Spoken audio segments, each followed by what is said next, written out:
علیکم، آپ دیکھ رہے ہیں کے نیوز ایچ ڈی۔ میں ہوں حارث علی شاہ گیلانی۔ چلتے ہیں آج کی اہم خبروں کی طرف۔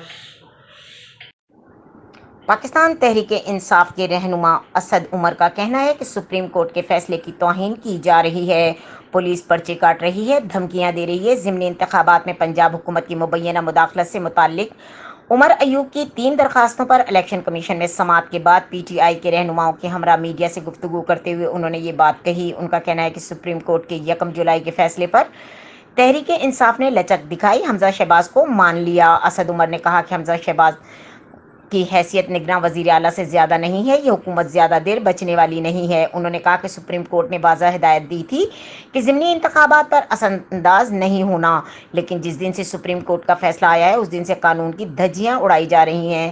ایم پی اے کاشف چودھری کی نااہلی، الیکشن کمیشن کا نمائندہ طلب کر لیا۔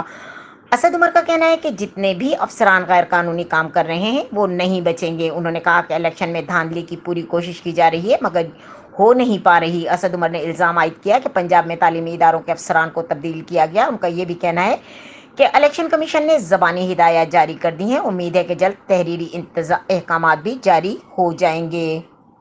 مزید خبروں اور اپڈیٹس کے لیے ہمارے ساتھ رہیے گا، تب تک کے لیے اپنا خیال رکھیے گا۔ اللہ حافظ۔